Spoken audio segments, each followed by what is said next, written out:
দীর্ঘদিন আমরাও আবু কালাম আজাদ থাকতো, উপজেলা চেয়ারম্যান থাকতো, আমরা এটা উদ্যোগ নিয়েছি।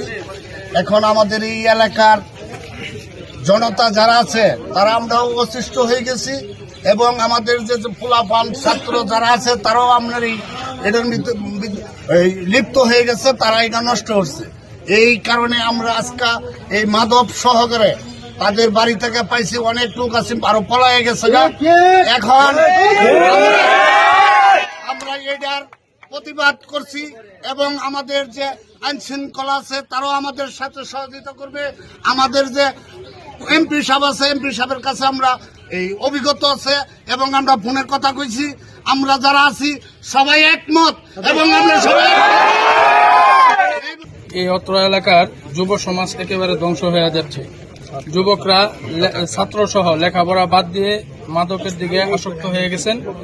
এই মাদককে নির্মূল করার জন্য আমাদের এই আওলাতলী গ্রামের সর্বস্তরের জনগণ ধর্ম বর্ণ নির্বিশেষে, দলমত নির্বিশেষে সবাই একত্রিত হয়ে আমরা আজকে প্রতিরোধ গড়ে তুলি।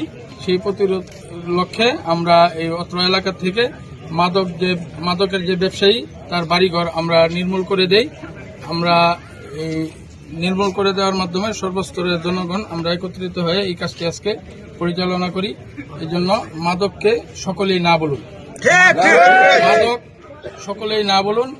আমাদের আপনাদের সকলের সন্তানকে সুন্দর ভবিষ্যৎ উজ্জ্বল করে গড়ে তোলার জন্য মাদককে একেবারে এলাকা থেকে বিতাড়িত করার জন্য এই অত্র এলাকার যারা অংশগ্রহণ করেছে আন্দোলনে আমি সকলকে ধন্যবাদ জানিয়ে আমার কথা এখানে শেষ করলাম।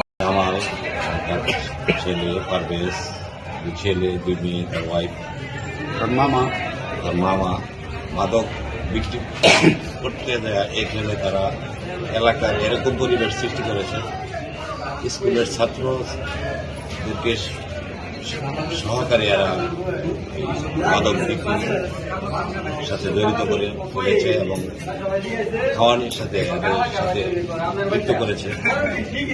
এলাকার জনগণ এটা অতিষ্ঠ হইয়া আমাদের মাননীয় এমপি সাহেব বিগত দিনে এখানে মুর্শিদাবাদ ছিল একটা প্রোগ্রামে, উনি একটা মাদক নির্মূল কমিটি গঠন করে দিয়েছেন। সেই প্রেক্ষিতে এই আজকের এই জনতার আওলাতলীর আশেপাশে 2-3 গ্রামের উত্তপ্ত জনতা এই পরিবেশ, তাদের উশৃঙ্খল পরিবেশ, মাদক বিক্রি এবং খাওয়ার বাড়িতে নিশি রাত্রে তাদের বাড়িতে লোকজন যাতায়াত অবস্থায় থাকা এলাকার বিরক্ত। মাদক এমন ছড়ানি ছড়াইছে তারা, যেটা এটা বলা বাহির না।